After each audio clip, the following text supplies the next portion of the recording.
What's up, YouTube? I am here with Vic, and we are going to be talking about quite a few things that I am excited to talk about, and that is going to be finally some sports action as well, still as some gaming stuff, because you know that is what we love to do. So we're going to dive right into it. It is Wednesday night, so we want to get opening here with the Thursday night game. We have a pretty good one in the NFC East. As you can see, I am a Commanders fan.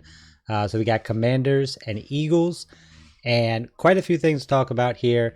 So, number one, Jaden Daniels did not have the best game last week. There were quite a few passes that were missed on his end, as well as quite a fair amount of drops. So, it's a combination of everything.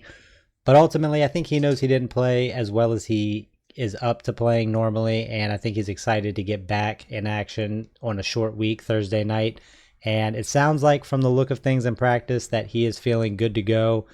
Maybe those ribs were still bothering him the past couple weeks.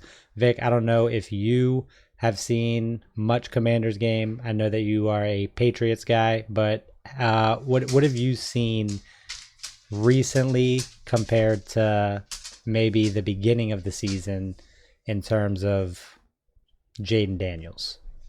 Um, so in turn for like the Steelers game, I did watch the highlights of that game, and it was definitely a lot of drop passes. Like Luke McCaffrey, that was a crucial drop. Could have been an easy 6 points. But other than that, to me, from the outside looking in, it looked like a really great game. Just you guys just are missing a lot of fundamentals, like, and that's just what all sports teams end up missing.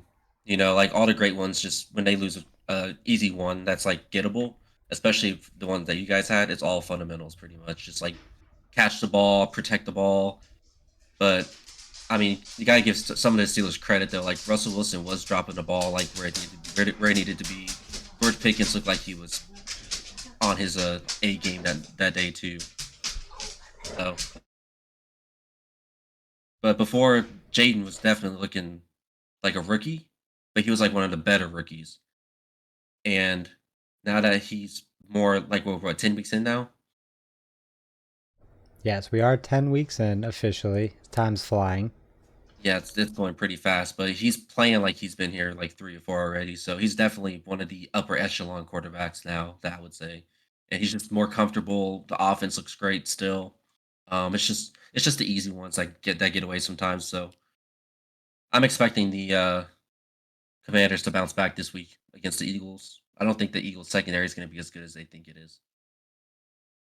Yeah, I think overall from the Steelers game, unfortunate, especially if it was some people's first time watching the Commanders. I mean, it wasn't a primetime game; it was a 1 p.m. game, so hopefully not, because that was a very uncharacteristic game, at least from what we've seen the first 9 weeks of the season leading up to that. Just like you said, a lot of drop balls, but the penalties too, a lot of silly penalties, and just overall everything kind of went wrong. They were dealing with a lot of injuries going in. No Brian Robinson. They were out Andrew Wiley at right tackle.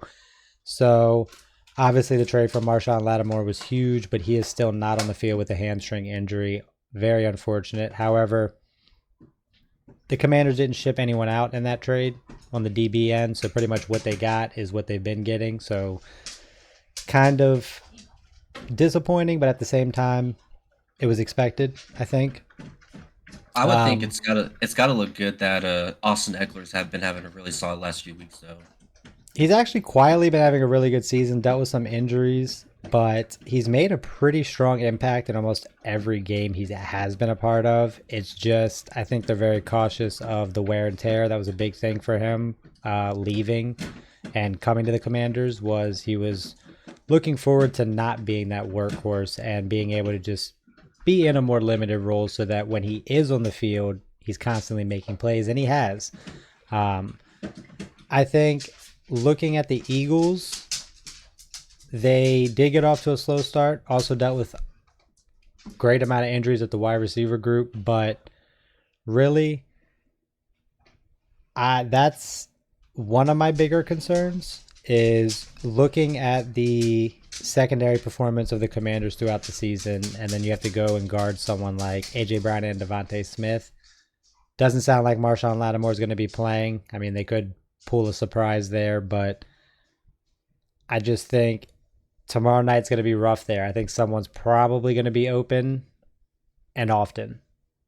So So when I was watching the because when I went out to the bar, they had the Cowboys game versus the Eagles, and it was obviously a slaughter, 34-6. But you also got to think the Cowboys are injury riddled too, down to the point they don't even have an offense. Like they're just horrible in all aspects of football, except for Rick O'Dowd. I do like him, but outside of that, the just Eagles are throwing coming some off an shade at the easy. Cowboys. I love it. They're just coming off an easy win, and I think their mindset's got to switch if they want to win against the Commanders, the Eagles. That is. Yeah, I think as a Commanders fan, a lot of people are talking must win. I know that's silly looking at the overall record and standings, but it does kind of feel like a must win. We've struggled against the top teams and we've kind of beat up on some of the less fortunate teams this season. Looking at this, we have the Eagles coming in and just 24th in passing yards, 7.9 yards attempt. They're still under 2K for the season. A lot of that in part is due to the fact they dealt with those injuries at wide receiver, but also because they're second in rushing. Because Saquon Barkley is that dude, right? And I think that's going to be the big issue is that the secondary struggles, and you got two studs at wide receiver to deal with. But ultimately, the Commanders have really, really struggled against the rush this season, and now they're going up against arguably the best running back in the league right now. So a lot of talk right now, a lot of chatter is at the wide receiver and DB battle that's going to happen, and I think that's going to be a problem. But I think more importantly, it's the running game that the Commanders are going to really have to not get gashed in, and I don't know if they're up to that task. So that is ultimately what I'm actually most concerned about is Barkley and the run game. Don't forget about Dallas Goddard too. He's been having a nice couple weeks for himself too. So like obviously AJ Brown and Devontae Smith are like the top tier of like what you want to watch out for, but Goddard in that slot's definitely something you got to watch out for. It's I just the I'm not gonna say I'm not worried about tight ends, but I think ultimately that's not what's killed the Commanders this year. It's strictly those outside matchups one on one. Oh, it's not. It's not. But I know Goddard's. He's pretty much a veteran on that Philadelphia team, and in the past few weeks I've been seeing increased role with him with that offense. But I mean, since he's been there so long, he's always going to be one of Jalen's trusted targets in that offense. It's just a matter of when are they going to get him the ball in what situations, like mostly like third downs and second downs and whatnot. Yeah, it is. It's a big thing for Jalen. I think ultimately the Commanders' defense has a lot of issues. Linebackers that play this season is not one of them, and we know that primarily they like to. I don't want to say focus that as much, but like I said, they haven't been gashed a ton by that this season, and I think part of that is they do overcompensate for the pass a bit, and that is in part what leads to issues in the run game. Because obviously, if you're being more pass centric, you're more inclined to give up yards on the ground if your D line's not doing what it needs to do. And a lot of the times, they're not. In terms of the run game, they've actually been surprisingly good at rushing the passer. Shout out to Dante Fowler. But like I said, they are.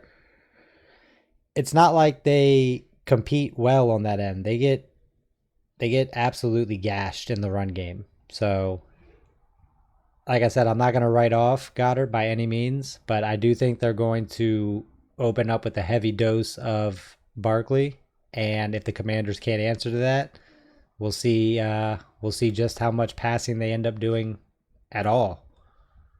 But what do you have a predicted score for that game? Obviously, you want the Manders to win, but how close do you think it'll be? So I do think it'll be a close game, and ultimately, why is the Commanders are still top 10, top 5 in offense. They're eighth in passing. They're at 8.2 yards per attempt, 2350 yards total, and third in rushing. Now, again, Brian Robinson is still dealing with an injury. I'm not sure if he's playing. I don't think he is. And that is a big, big loss. But ultimately, they do still have a lot of weapons. We talked about Eckler already. McNichols kind of underrated. And then, of course, Jaden Daniels. So, not as concerned there, but probably not going to be top, third overall without B Rob fully back in there. So, looking at that, I think this is going to be very similar to the Cincinnati game. Um, so I'm thinking something along the lines of like low 30s, high 20s. So something like maybe 34-28 Philly. I I think got I'm I comfortable got it there. about like I got like 26-22 uh Manders. And it's not now. Don't get me wrong. It's not that I don't have faith in the Commanders, and that I'm trying to hate on them. It's that I think sports is a lot of. It's a lot of times about matchups. You could take any two teams, and sometimes they just match up well together. It can be the best team in the league and one of the worst teams. But if one of the worst teams just so happens to be good at what that best team struggles to deal with, you can have a good game, right? This is just a really bad matchup for the Commanders. Like I said, I mean, the running game in and of itself is going to be a problem. The Eagles could have anybody at wide receiver, anybody. And I think the Commanders would still struggle to stop the Eagles' run game. But sprinkle in the fact that they don't just have anybody playing wide receiver, they have A.J. Brown and Devontae Smith. This is a really bad matchup for the Commanders. I hate it without Marshawn Lattimore. And I don't want to say the Eagles are the reason they did it because it's not at all. They needed that help. But that would be a game changer in a game like this because then I could say, okay, well, I can trust that Marshawn Lattimore can either follow A.J. Brown or just straight up shut down one side of the field. Rather, that's A.J. on it, Devontae, whoever. Marshawn's on that side. That side's good. I got to have a lot more faith in it. But like I said, I just think that I like Benjamin St. Juste a lot more than other people do. I think he's actually a fine cornerback. I think he's a good starting cornerback, even. I would say that. But right now, he is technically the team's number one corner, and he has been all season. And people are very upset with him getting toasted, which ultimately lost us the game, if you want to say that, against the Steelers last week. But other than the penalties, which have been huge, even though I will say like 2 or 3 in a row from like weeks, it was like 3 to 7 ish. He had like 2 to 3 over that span of DPIs. And like, I'll be the first to be upset at a penalty, see the replay and go, okay, no, he did that. Never mind. But I've seen a couple on Benji this year that are just absolute hogwash. They weren't penalties.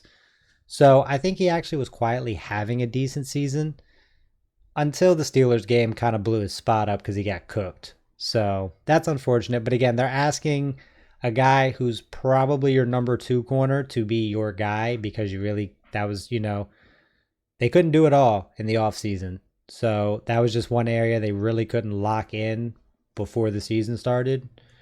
So again, Lattimore changes that picture entirely, maybe for the second matchup against the Eagles.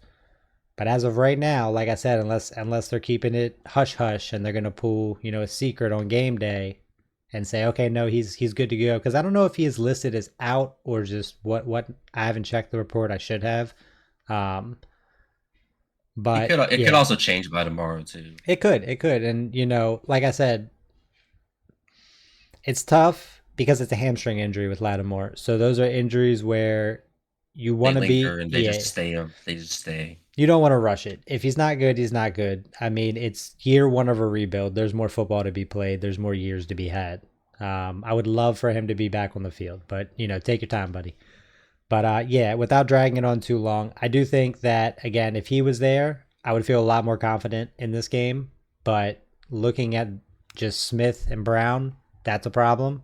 Barkley, that's a major problem.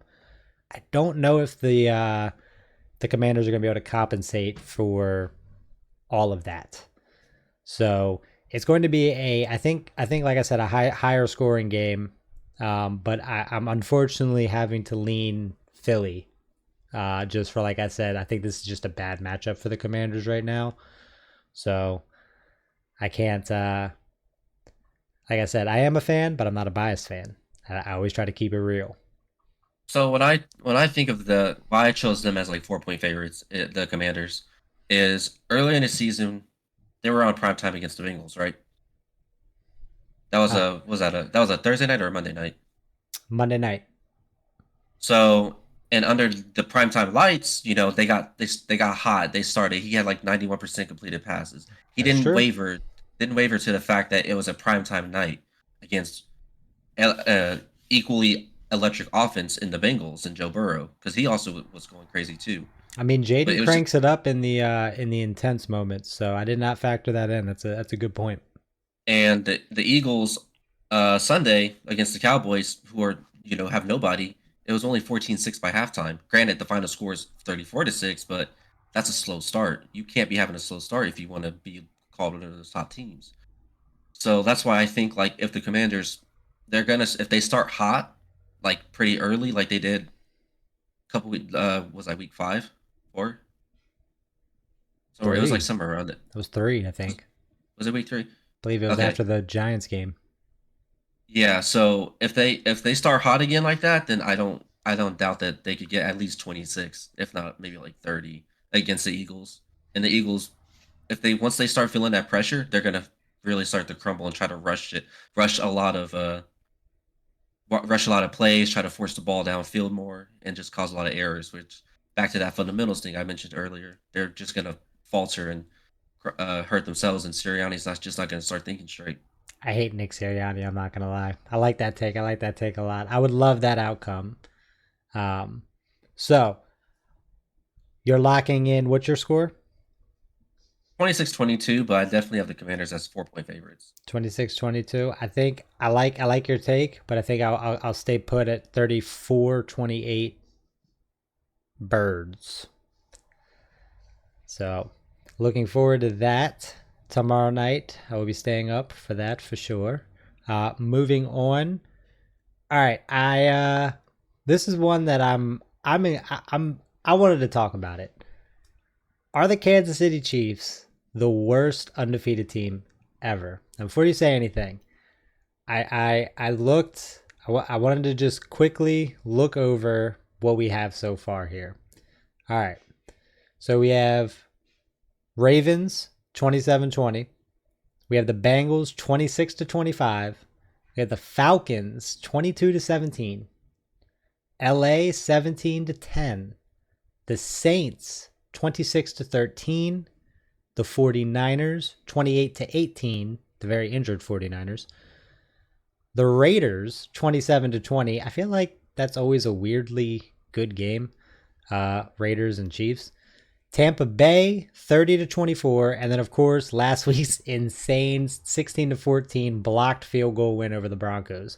Look, there are some heavy hitters. They start the Ravens, Bengals, the Falcons. I don't think they'd really found their groove yet in week 3. I think that was more like a week 5 type of thing. Um, those are 3 pretty good, great teams, especially the Ravens and arguably the Bengals. I mean, it's still Joe Burrow and Jamar Chase, right? Um, but I don't know, man. There's just something feels weird about this. I don't hate the Chiefs. I know that the new dynasty that and everyone hates a dynasty, understandably. Um, but I don't hate them. I don't know why, but I don't. I don't hate Patrick Mahomes, but something just It feels weird. I don't know if it's just me. the Chiefs this year are the example of when something lucky happens to you, buy a lottery ticket, and that lottery ticket keeps hitting every single week. That first week with the Ravens, that Isaiah Likely touchdown that got called back because he wasn't in bounds. Yeah. Otherwise, they probably wouldn't win it in overtime. But I mean, that's where Kansas City lives, though. They live in overtime, so they're pretty good with that. Cincinnati's they've been slow starters ever since dawn of time. It seems pretty much. The Bengals aren't really it this season, but that's a different topic for a different episode. Yeah, Atlanta, exactly what you said. Definitely after that week, I think the next week Kirk Cousins is like at like what 500 yards. Yeah, I think it was like week 4 might have been the okay, this is it, and then week 5 was okay. We're clicking. We found our groove. Yeah, I think that was somewhere in there. and then the Saints they fell off a cliff pretty much after week 3. It was pretty much like the That's so fantasy's over unfortunate. for reality. I know he got hurt, but I actually like Derek Carr. I do. I'm not saying he's like I the don't know greatest. I'm not saying he's a that top 10 quarterback or anything, but that I like hospital Derek Carr. pass was pretty bad to Olave. Look, it was like no, that was terrible. Oh my god. Look, it was like 6 years ago, 4 years ago. Ugh, time flies. But at one point, there was like a good 2 to 3 seasons where like PFF, take it for what you will, but Derek Carr was like the number one rated deep passer in the NFL for like like I said, it was like 2 to 3 seasons in a Oh row. And that's kind of where uh, my grandfather was a huge Raiders fan when he was here. So I kind of got a little love for the Raiders. And I kind of started banging the Derek Carr drum there for a little bit. I'm not going to lie. So I'm not saying he's a top 10 quarterback, but I like the guy. So it's unfortunate to see that that's been a stinker. But yeah, and I mean, they just did fire their head coach, and the new interim head coach is looking pretty solid for now. Obviously, he's just interim, but you maybe got to get some some. hope in Nola. Gotta ha- you gotta have a change of culture in there. Um, but looking at that list though, the Rams, the Niners, Tampa Bay, Yeah. all hurt receivers. Yeah. I actually Like I had Tampa Bay as a sleeper. I actually like Baker Mayfield, but yeah, no Mike Evans is huge. So and then the I will, Denver game, I will forever say the Browns did Baker Mayfield so dirty. I again, hey, we should make a whole episode on that because I fully agree. Fully agree. He came But in, he was the first quarterback to win in like what 2 seasons. he's just a good quarterback. Like he had his issues. He wasn't like elite, but he was a good No, quarterback. I thought he's someone it you was could like win with. because they started with Tyrod Taylor and then he got hurt I and can't then even they keep beat the track of the Browns anymore. Was that the was that when they that was like when he got drafted. That was his rookie season, so that was like 2017. but the Tyrod Taylor thing, that wasn't the like when they like No, that was the the Chargers medical with staff Justin injured Herbert. him. Yeah, Okay, that was the okay. Chargers. Um, I but like no, like Tyrod. man, is he's on the where's he at now? I don't I know he's a backup, but I can't remember where. I don't know. But but no, like Baker Mayfield, they granted the Browns won like 4 or 5 games that year, but it's a rookie season. You're not gonna expect much. Then like he takes them to the playoffs to where they almost make it to the championship. And then the Chiefs they lucked out again with getting with their backup quarterback Chad Henne getting that first down to end the season. And then the whole Deshaun Watson contract flies out and they're just like, "Oh, hey, let's just give him 100% guarantee. I Push him think out." I think we can officially throw that down as the worst trade in sports history. I think it's some people I think some people forget or just aren't old enough to know that the about the Commanders, then old name team, and the Saints, where pretty much an entire draft was swapped for Ricky Williams. Um, I don't know. The Russell Wilson one was still, I think, pretty bad.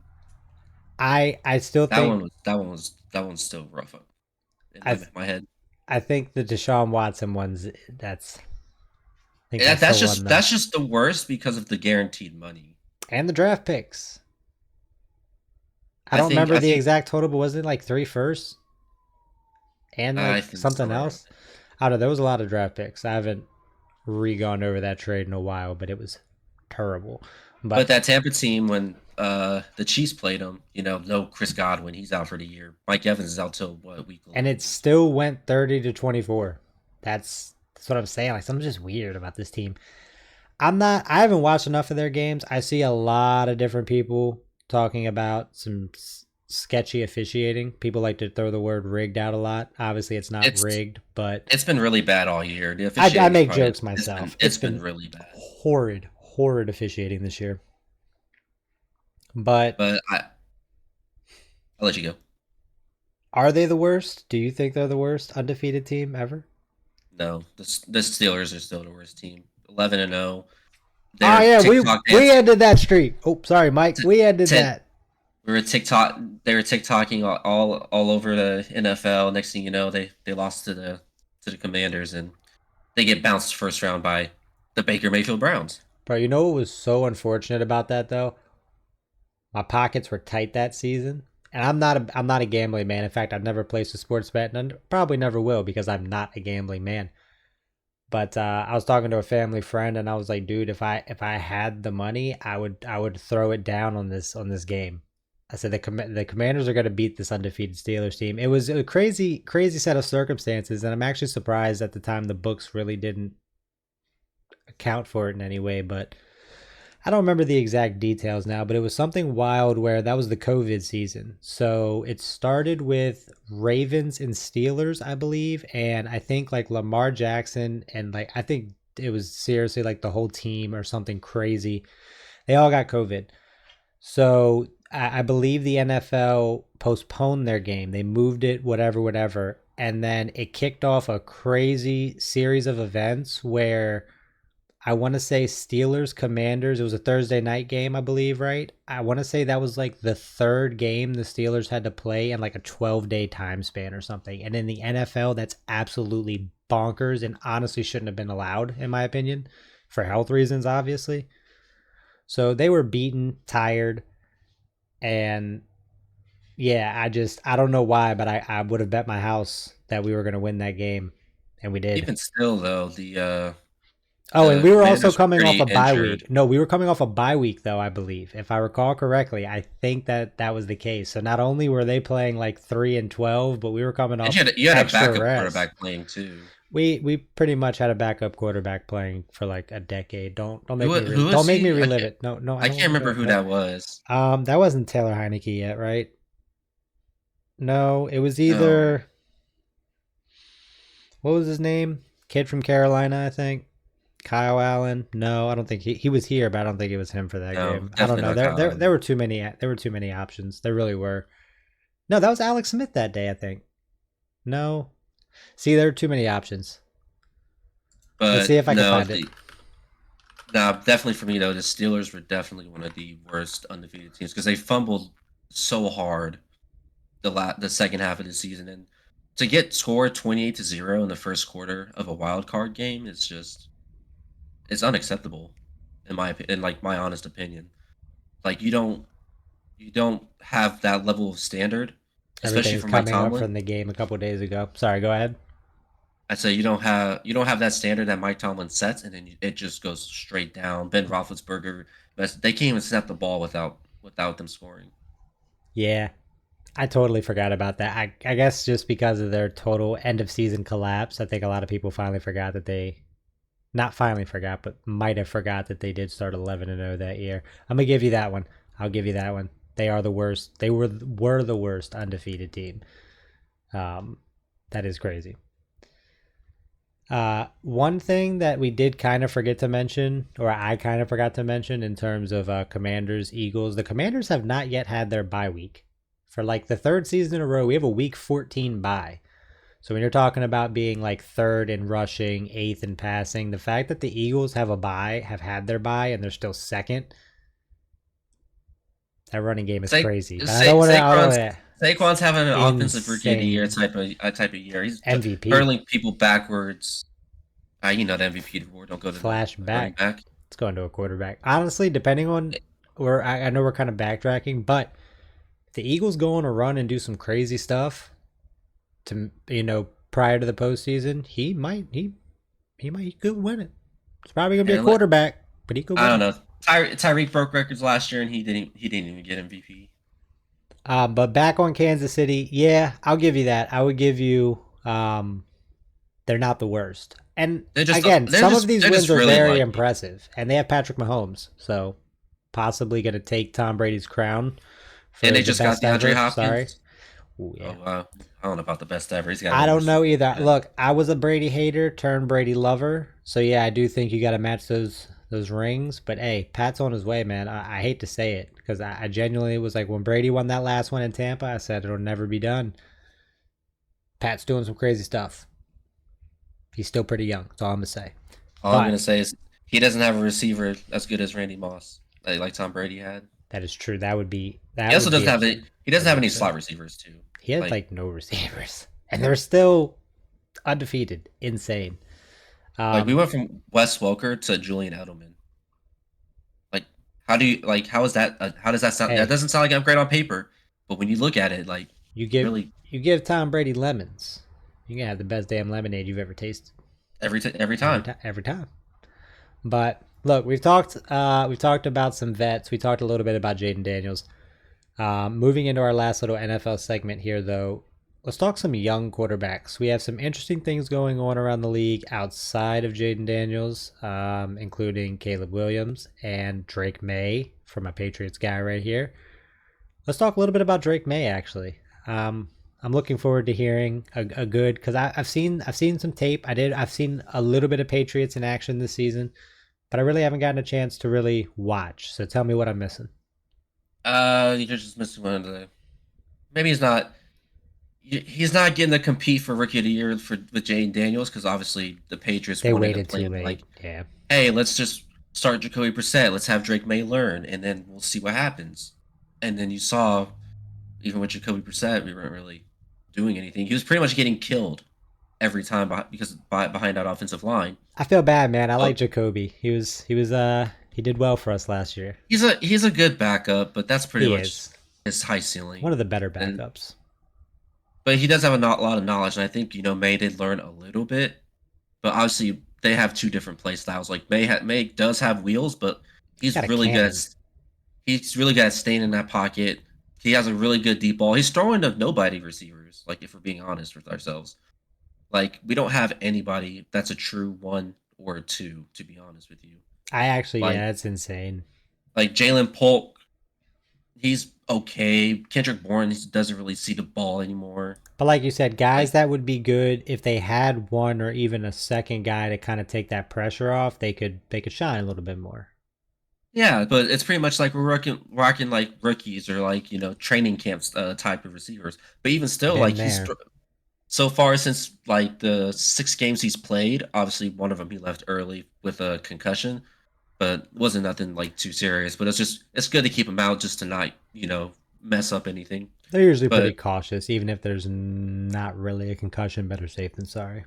he's throwing 64.7%, has 954 yards passing, seven passing touchdowns, 5 interceptions, and I think he has a couple rushing touchdowns in there added as well, like 2 or 3. So like, and on tape, like he's throwing it pretty well. Like he throws a pretty spiral. He's getting the ball where it needs to go. He's not trying to extend the play too long. Like he knows what he's doing. It's just now it's just a matter of getting plays. Like I saw a pass this week whenever he made to Austin Hooper, who was like our tight end 2, because Hunter Henry's our tight end 1. He's pretty much our best receiver, and he just threw a pretty ball that all Hooper had to do was make that jump, and he jumped like 12 feet to get that ball. It was I love a perfectly nice jump placed. ball. I love it when a tight end like jumps for a ball too, because it lets me know like, hey, he wants to make those plays, and I don't Having know. the I think athleticism at the position is huge. if we had him a little earlier, we probably could have contended a little bit. But I am ready to see like what Gerard Mayo does for the offseason because we need receivers. We need to hunt that free agency market. We need to get someone. Hopefully, Travis Hunter. Although if we keep winning, it's not going to happen because we're doing better than the Yeah, Jets. That's not good. the Giants also. Giant There's a good fight for that number one pick this year. Jaguars. Um, what do you know what the cap space is looking like for you guys? I know the Um, Commanders are at something crazy like 100 mil or something. I can give you the. Because You that's talking about huge. for like the next year? Yeah, I guess for the coming off season. Because I mean, it's huge having a guy at quarterback that people want to play with. Not even just wide receivers, just knowing as a player, knowing that the team has the guy at quarterback, winning should be in the picture. So our total cap allocations, which I think is what we're paying, is like 171,000. So we have Million, 137,000 free in cap space. million. Wait, Oh yeah, 100. Yeah, million. You're right. Yeah, like I was gonna million. say, let's say Yeah, we this have we ain't have this ain't 137 1980. million. So we're like, and we're like the first for like most money. So we I can think I did definitely see that go and get somebody because obviously after the because Tom you have Brady like years, we were nobody gonna on get your killed. books and a rookie quarterback. Exactly. And obviously, after the Tom Brady years, we pretty much burnt all our cap space after Ah, 20 I, something years of winning. but I remember. So I remember you kind fondly. of, Those were you some kind of big just, deals. you kind of just got to get over that. We knew it was going to happen. So it's just like, just get through these couple of years. Let's get our quarterback. Obviously, it wasn't going to be Mac Jones. And then we'll see where we can build up from there. Now we have Drake May. He looks great. He's pretty much like a Lamborghini in a trap house. Let's just let's just build around him. Find some people to this free agency and see who we can get that fits our offensive scheme, and it won't cost us buku bucks. So like realistically, what is your ceiling for Drake May? What do you think? Top blank quarterback in the NFL. Top five. Top five. He is if he can do what he's doing with nobodies, he can definitely shine with So the with just one receiver. Hunter here's Henry's going to be around, and that's fine with me. here's why I really wanted to talk about young quarterbacks. I think that's fascinating because I don't necessarily disagree with you. Like I said, I haven't seen enough tape to make that proclamation myself. But let's say that comes to fruition, right? Like that happens. Right now, in my humble opinion, Jaden Daniels is playing like a top 5, top 10 quarterback. How insane would that be? Two future top 5, two of the best 5 quarterbacks in the NFL, the same draft, 2 and 3, which kind of brings me to Caleb Williams, number 1. What are your thoughts on Caleb Williams so far this season? He's a rookie. I think the pressure is getting to him a lot with being that number one pick and all those expectations. You know, he has Romo Dunze also drafted with him. Thought he Who's would be better. he, I think it's just that offense. He's just not getting that ball on top of he's the number 3 target behind DJ Moore, Keenan Allen. They don't even and from last year watching with Justin Fields as quarterback, he favored DJ Moore and Cole Kmet. They were getting fed so well under him in that offense. And say what you want about Justin Fields, but they wanted to keep the people wanted him there, even though they knew they were getting that first pick. They were like, we like Justin Fields.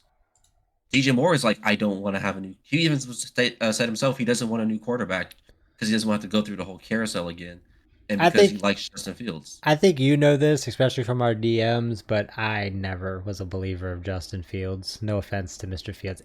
Elite runner, excellent runner. I never believed in him as a thrower of the ball. And I don't think he has done nothing since entering the league that has changed my mind there. So So and he got traded to the Steelers, and he was playing pretty well for the he Steelers. It was. They were felt winning pretty much games. better. But then Mike Tomlin was like, "Here, we're gonna go with Russ now," and obviously they're still winning games. But I think that's good that Justin gets to sit back and learn from someone with a similar play style to him. I think Russell's an excellent mentor for Fields. Like you said, play style. Just yeah, I like that a lot. Actually, I like that pairing. And with the Steelers right now, they're looking good. So like, if something were to happen to Russell, he's like, "Okay, this is what I gotta do. Here's how soon I gotta get the ball out, et cetera, et cetera." But on Chicago, when he would throw for 250 yards, 225 of them would go straight to Komet and DJ Moore. Yeah. But they'd be winning. They'd at least win the game. So with I Caleb Williams, it's just kind of more like, and you know, we just played him this week. We just 9 sacks. Like that can't happen. I Like I know haven't you heard know a that. lot about nine. I know you know a lot about 9 sacks with Sam Howell. You know, Hey, that's my guy. free, I have faith in Sam. free, Sammy, free my him, free boy. him. I like Sam, You're gonna but be him one nah, you day. gotta. No, 9 sacks is ridiculous, and I know about That is five of bad. those were on Caleb himself, I think that and he's happened. just I think that happened to Carson Wentz against the Eagles. I was at that game. I think he was sacked 9 times. yeah, and you His, just can't have that. You got to know, like you can see he's in that pocket, just hold on to that ball too much, and you just got to let it go sometimes. Like just give up on a play. There's always a new down, just especially against our team with our defense is mid to low mid as it is. I have a similar take, but a little bit different. I don't think like the bright lights got to Caleb Williams. I don't think the number one draft pick pressure got to him. I don't think the pressure is the issue. Um, In terms of his, even when things go wrong,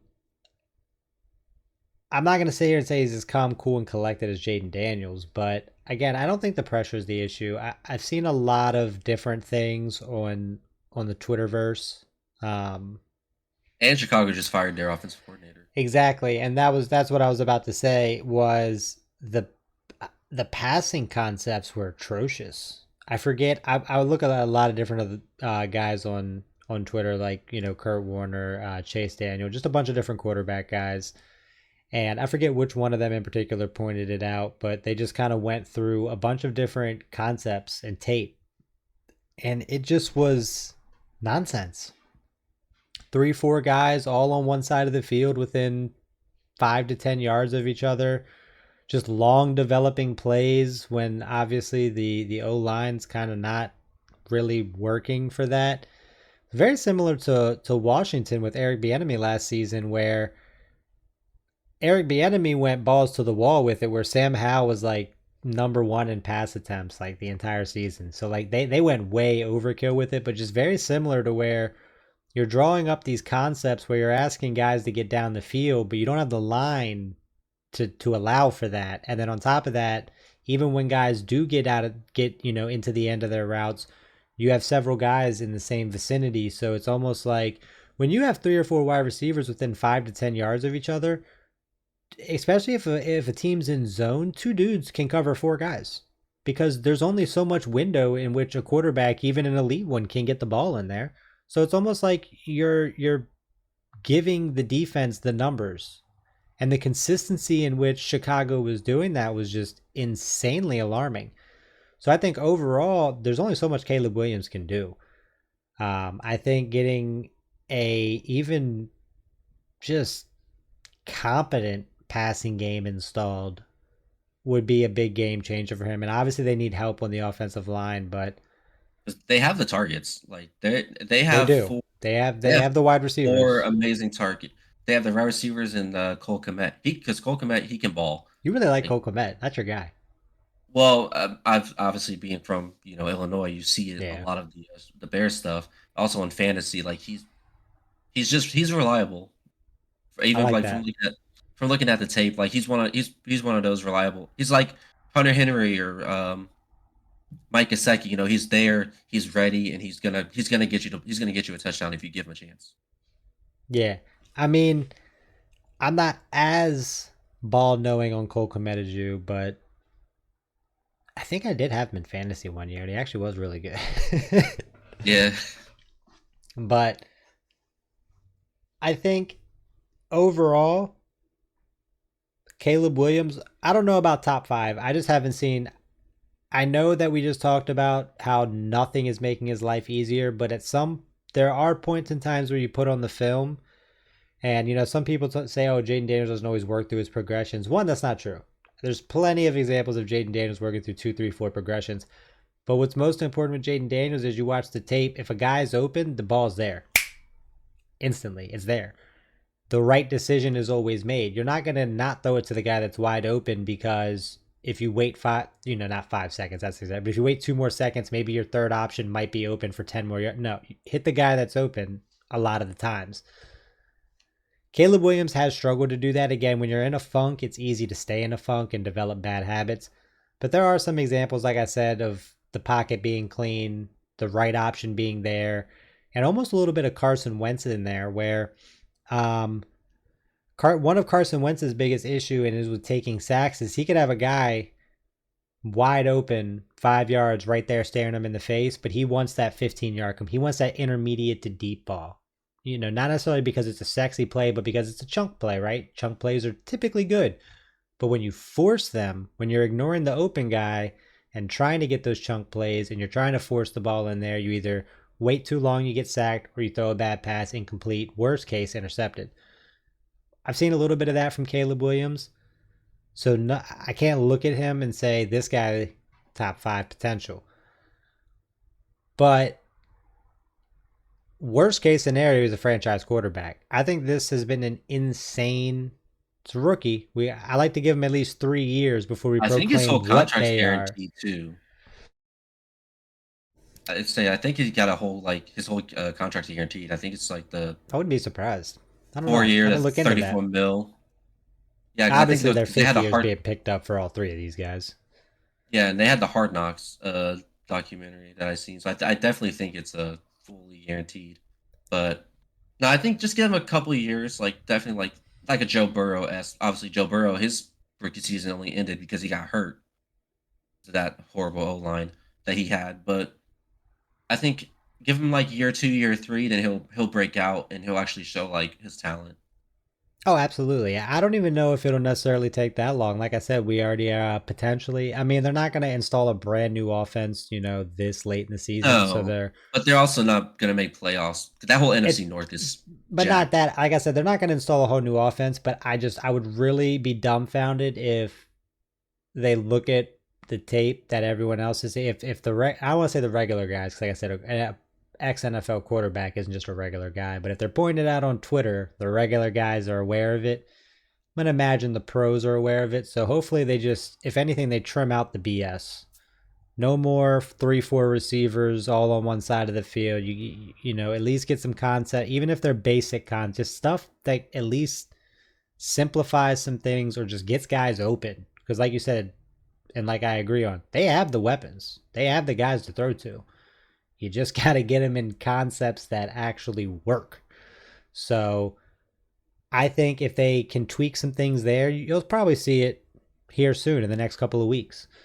Um, but other than the guys that actually have, I don't want to say the guys that have promise because that implies that these next two don't. But this is just a completely different flip of the conversation. And then that'll probably wrap things up here for us today. Um, we have a very weird thing going on this season. I think it's a thing that's been boiling up where teams just aren't really giving young quarterbacks the time if they're not producing like that instant gratification.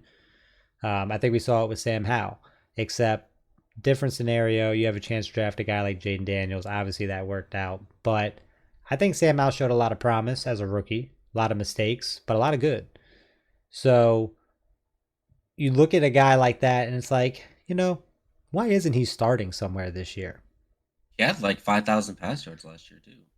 And then we're not really talking about Sam Howell here. It was just a different example. What we're really talking about here is not just the fact that teams aren't necessarily giving guys enough time to work through the growing pains, especially when they don't have much of a team around them, but more importantly, what is going on in Carolina and Indianapolis? I was about to So say Drake May, but we have Bryce Young and Anthony Richardson, both young guys, have some tools, have some raw athleticism, need to put some things together, don't have the most competent teams around them. Both guys were benched. Both guys are already starting again. What you got for me? so when you mentioned earlier about the not giving young QBs a long enough leash for their for like their lifespan in the NFL, I want to. I think that I can attribute that mostly going back to 20 what was it 2020 2021 when the COVID Bucks. years. Yeah, so like when the Bucks got Tom Brady, Gronk, they went all in and they went and won the Super Bowl that year. Then the Rams, that they get Matthew Stafford, they trade Jared Goff, they go all in, get Odell Beckham, they win a Super Bowl. That's So I fair. think that all in mentality, I think, is starting to stick with a lot of teams. And they're like, oh, well, if they go all in with these, we need to be going all in. So I think We saw the that, Browns think they go all in. They do Baker dirty. They bring in the shiny MVP level guy when he was on the field last in Deshaun Watson. That didn't work out though. and it's just like you can't really do that with the young quarterbacks because they don't have that timetable. Obviously, it's going to look better if it's a young quarterback because those contracts aren't going to be as much, even for like a first or high first round pick. But what they're wanting is just not realistic. They gotta actually have to develop these quarterbacks. They got to give them time because not every year is a we have to win now situation. Now, if look at the Cowboys, they didn't pay Dak till the last minute. But even when he got paid the contract before the 60 million a year, he wasn't really winning. He was a fourth rounder, right? Or was it third? I think you might be right. It might be a fourth, Kirk was a but fourth. he I want wasn't to touch winning. on that in a minute. Sorry. He wasn't winning playoff games. When he got that contract, they was just like, oh well, he's probably going to be the best option we have for now. So why not pay him now until something just doesn't work out, and it's not working out. It wasn't working out before, in my opinion, and it's still not working out now.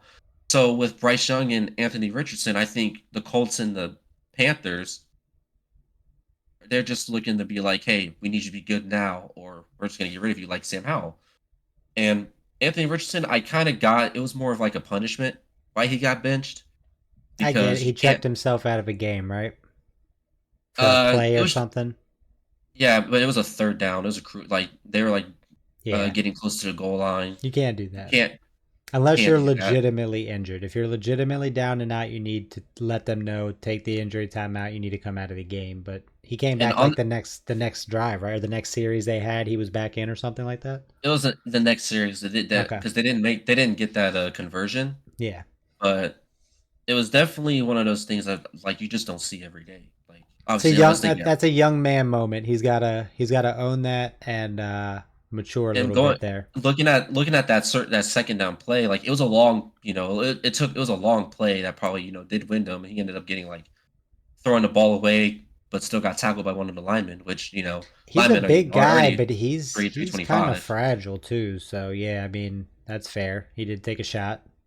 So then it's like, okay, well, we can't just, let people know that that's acceptable because that's not acceptable in any like way, shape, or form.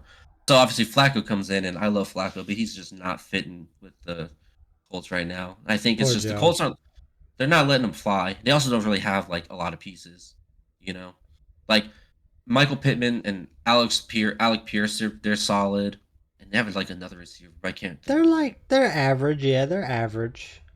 They're not But terrible, but they don't have like but crazy weapons. their offensive scheme is nothing like what he had on that Browns offense last year, where he could just let it fly and kind of control the field, throw for 300. It's a Amari whole different Cooper. scheme. Yep, and with Bryce Young, I I'm kind of get I I think kind of get Bryce the Young's in benching. the Justin Fields boat for me, where makes a lot of things happen, extends plays, good with his legs, but I just don't see it there as a passer.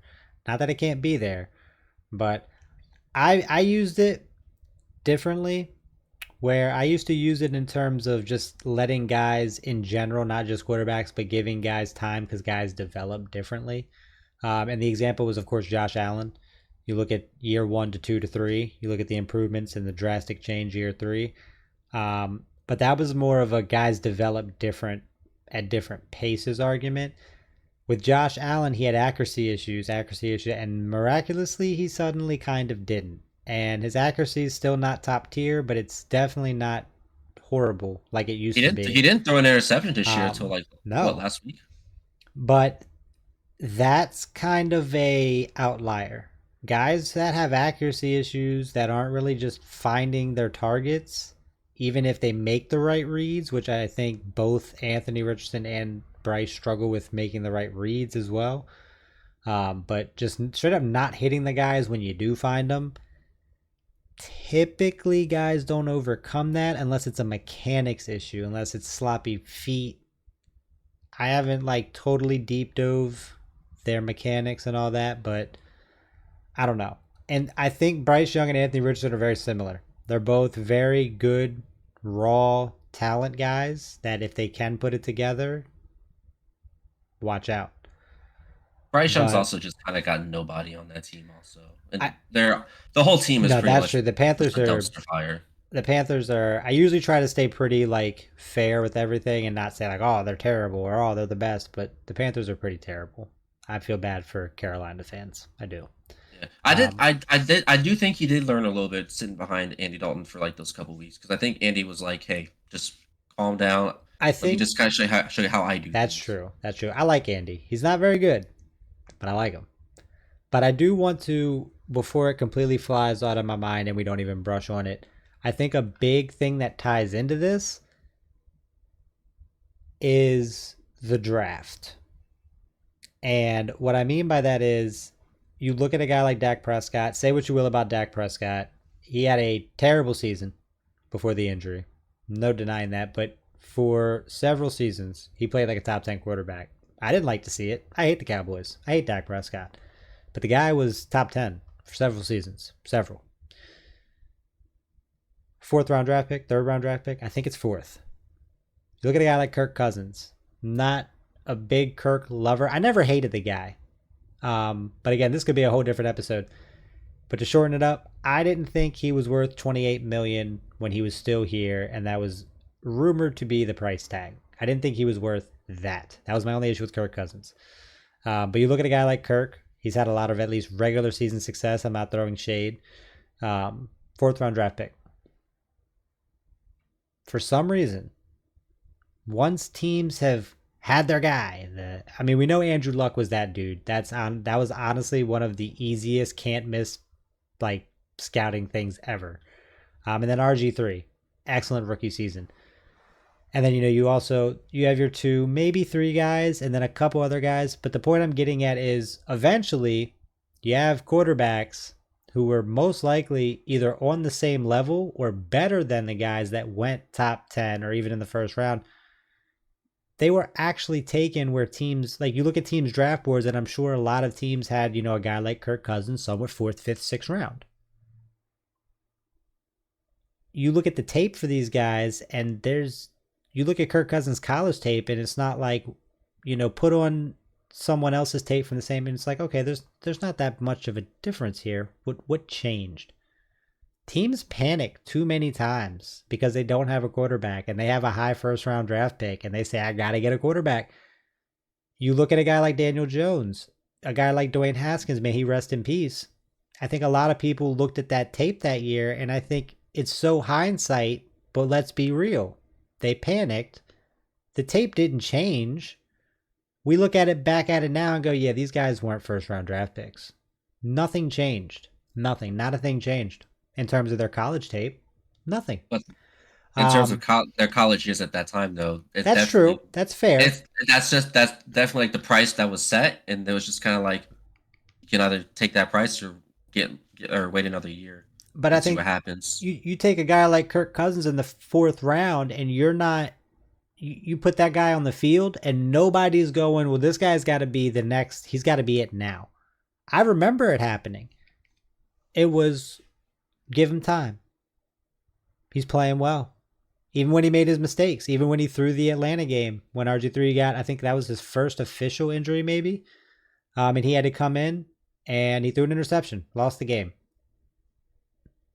But he was taken in the fourth round, so it wasn't a big deal. RG3 throws that interception, it's a big deal because they took him in the first round, number 2. Obviously, guys do belong there. But if you look at the track record of how many guys were drafted there and how many actually were probably worth it, it's so small. Yeah, you don't pass on Jaden Daniels. You don't pass on maybe even Drake May, Caleb Williams. You don't pass on Joe Burrow. But I think too many teams are taking look at a guy like Jalen Hurts, second round. Arguably should have been. He actually arguably should have been a first rounder, but he didn't. He was second rounder. And Lamar Jackson, end of the first. The Bears passed up on Deshaun Watson and Patrick Mahomes to get Mitch Trubisky. Exactly. It's obviously teams miss. Teams do just miss. That was just a straight up miss. Even if everyone was going, you're stupid. Well, they thought they were smarter. They missed. I mean, to be fair, Deshaun Watson's right there. When you're drafting guys that probably should have gone in the third or the fourth round, and you're drafting them in the first, and especially when you're drafting with top 10 pick, of course, that leash is that big. So I think part of it is teams need to either scout better or stop freaking paying. They need to come to a league wide. Hey guys, if there's really no quarterback this year, just don't take one in the first. We'll all collectively agree that we're not going to take Jimmy Two Shoes with a top 10 pick. We're just not going to do it. He's a fourth round quarterback. Let's wait until the fourth round to draft these guys. If that happened, I think the whole leash thing would go out the window. I do. And then one more thing with the Panthers, last year they had Sam Darnold and Baker Mayfield. Now look at what's happening with them this year. Now that they're on not the Panthers, Baker Mayfield, he's been. I mean, we all knew he was a stud. It's just he just kind of had to bounce around between Panthers and Rams to even get that chance. And even on that Rams, he put up 51 against the Russell Wilson Broncos. Sam Bad, Darnold bad, this bad Sam teams Darnold will this year. destroy you. Now he's got Justin Jefferson, Jordan Addison. He's took the Vikings pretty far. Obviously, the Lions are pretty much the powerhouse of the NFC now, but his career is looking a lot different.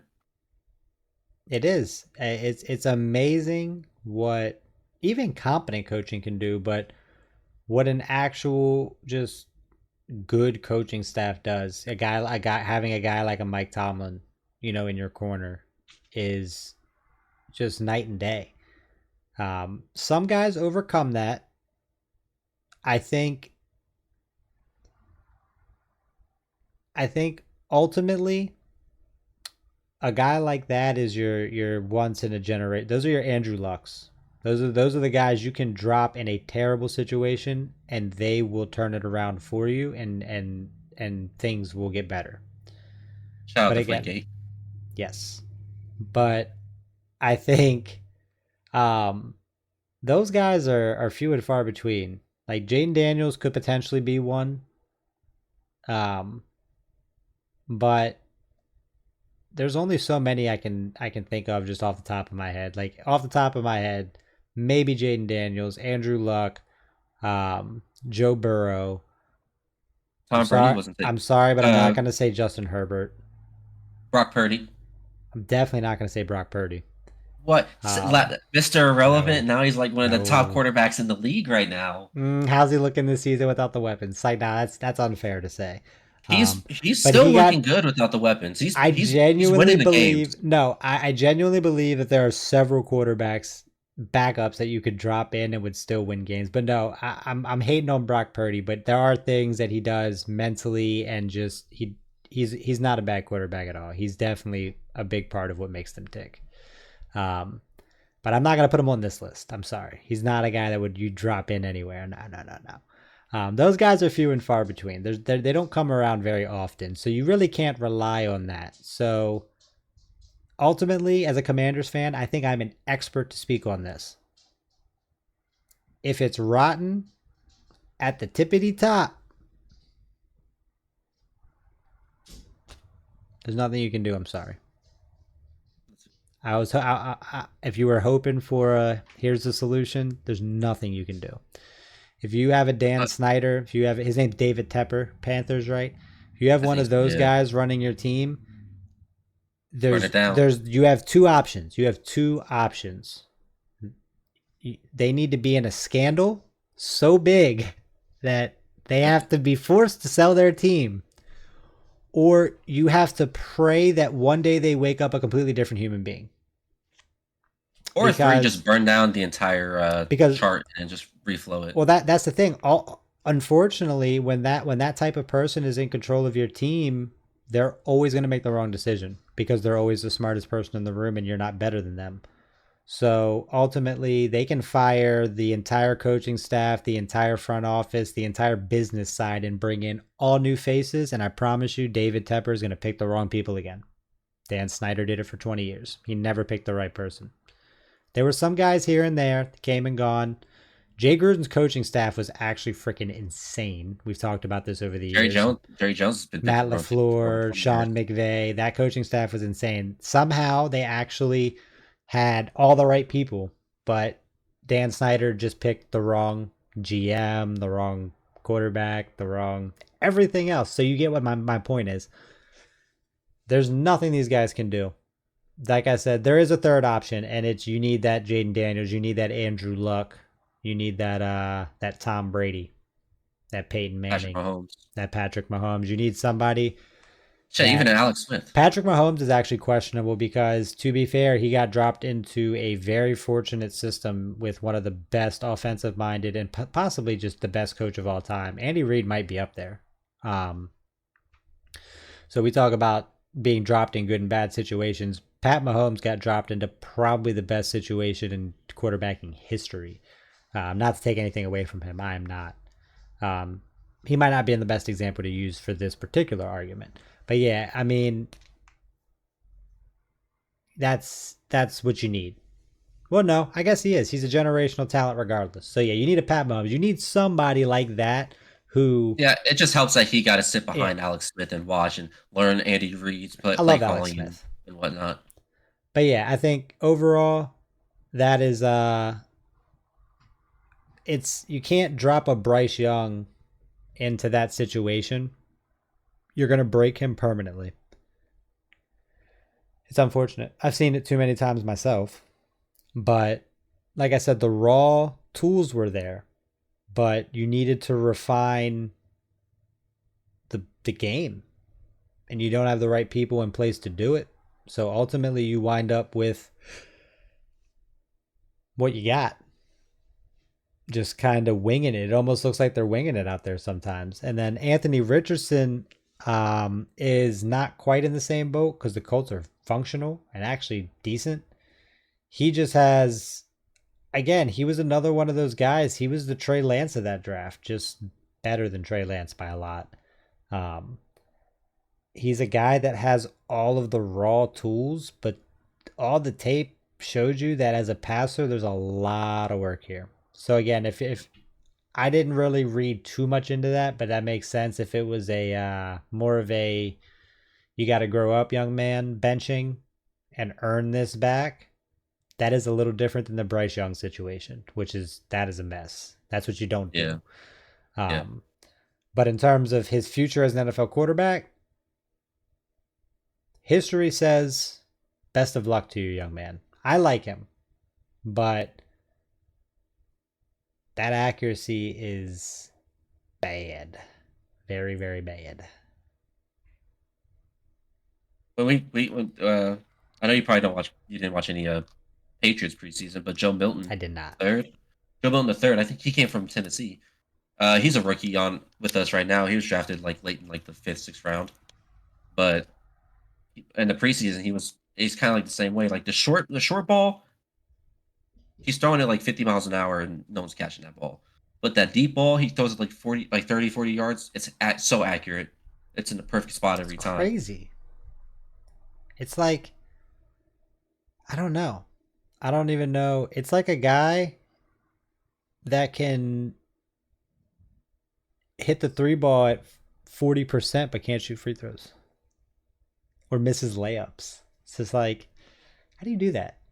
How do you throw a 60-yard pass and it looks like the greatest pass I've ever seen? But a guy can be it's the Carson Wentz effect. I got to be 4 yards in front of you and you can't hit the broadside of a barn. It's Jameis insane. Winston. James Winston couldn't see. That's not fair. If you're being compared to pre-LASIK Jameis Winston, you got a problem. That's his own fault though. You got all that money. You know you can't see. You got it. You should have got that done sooner. But final thoughts with everything here.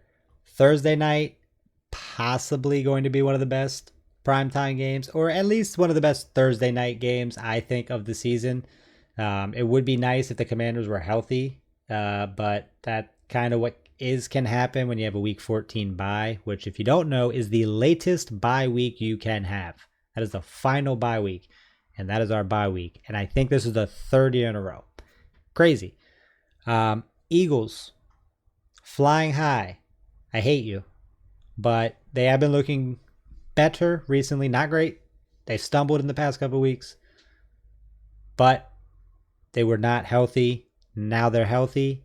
I am concerned. Kansas City. I will have to give it to Vic. They are not the worst undefeated team ever. That might actually have to belong to that 11-0 Pittsburgh Steelers team before they finally caught the L to Washington. The young quarterbacks, there is a lot of promise in the league. It is quite possible that this past NFL draft, the first three quarterbacks taken might all be top 10. Excuse me. That would be crazy. All top three. They might all be top 10, but it's very possible that Drake May and Jaden Daniels are top 5 looking guys, right? That would be insane. And we're still not sure what is going on with Carolina and Bryce Young. Wishing him the best. and as well as Anthony Richardson. If that was a welcome to the league or you got to grow up moment, I am glad to see that he passed his test and he is back in his starting gig. Final thoughts from you, Vic. What you got? You pretty much said it all perfectly. I'm hoping the I thank you. Patriots I thank you. get a win this week. Let me see who we're playing this week. Actually, yeah, I'm Patriots. I've been so focused on fantasy trying to get winning that. It's been All a right. hellhole. I We completely, face again, as a Washington fan, pre this season for sucking, fantasy is definitely what you lock in more around this time of the year. If not, probably sooner. Yeah, so our schedule's looking pretty decent. Like we face the Rams this Sunday, who are coming off of a weird loss, I have no so to speak. faith in the Rams, so I might But actually take the Patriots this I Sunday. have Cooper Cup. I have Cooper Cup on fantasy, so I kind of I need him to do That's the worst. well. Like, hey, just you do well, but everyone else suck. I need that. Thank you. And but outside of that, we got the Dolphins after that, Colts, Cardinals, Bills, Chargers, and Bills again. So I mean, it's not a rough schedule, but it's just not something I'm looking forward to. It's especially if we win, because then our draft stock just doesn't improve. I know people hate to say this, and maybe it's because we sucked for 20 years. But to be completely honest with you, there becomes a point in time, especially if you think you have the quarterback, but everything else sucks. I don't care what anyone says. There comes a point in time where I would rather lose. The season's chalked. What are you guys, 2-8, 3-7, something like Oh that? yeah, we're 3-7 right now. 3-7. I mean, it also depends on what your division looks like, right? Like the Saints division is terrible. So maybe at 3-7 in that division, you might still be alive. And if you can like run the table or make some noise, if you click, you might be onto something. But The only I good do team's think the there becomes Bills. a time where you're like, look, we suck. At least right now, we suck. And we have this guy at quarterback, but he could use a running back, a left tackle, wide receiver, 2 or 3. But even if we don't, Give me that top 5 pick, and let me add a weapon for my quarterback. but even if we don't get Travis Hunter, who's like obviously our target, That would be there's crazy. still a there's still a couple good wide receivers from. Question. Sorry, not to interrupt. Is he wide receiver or cornerback? Is that a thing yet? I think he might try to be both. I don't think the NFL is going to allow that. Not like against the rules allow that. I just think a team's basically going to tell him, yeah, you got to pick a side, bro. I don't You know what I know. mean? I think it's still undecided. Maybe it's more leaning towards wide receiver. I would hope, but not so sure. I Um, saw him make a play the other night on DBO. Something crazy like teams like just straight up don't even target his side of the field. I don't know. But it was something like whoever they were playing, I guess there was a flag off rip, so it was one of those free play situations, and he chucked one up to Travis's side. You want to talk about mossing someone? That was one of the most absurd plays. If he was the wide receiver, I would have been like, there's a lot of wide receivers in this league. I don't know if the technique, the finesse, the route tree puts him in that top category, but I think putting him at DB, you look at someone like Trayvon Diggs, I think he could be a better version of that. Like, not just a guy that you don't like that. If you keep throwing it to him, see, the problem with Trayvon Diggs was the reason why he had so many interceptions. Teams kept throwing at him. You don't throw at a guy you're afraid to throw at. The reason was you looked at his yardage; he was getting toasted. But every so now and then he would make that play. You a throw at a guy 10 times, he might make a play, right? So eventually, yeah, he's going to make those plays. The difference with Hunter is I don't think that's a guy you're going to want to throw at. So well, we don't that really might need be him my at pick. with our offense. We don't really need him at DB because we already have Christian Gonzalez, who's already he was a stud last We year. should have Got taken. hurt, came back. Look. No disrespect to Emmanuel Forbes. I'm still kind of hoping they can make it work, and I still got faith in the young man. But yeah, come on, we should have taken Gonzalez.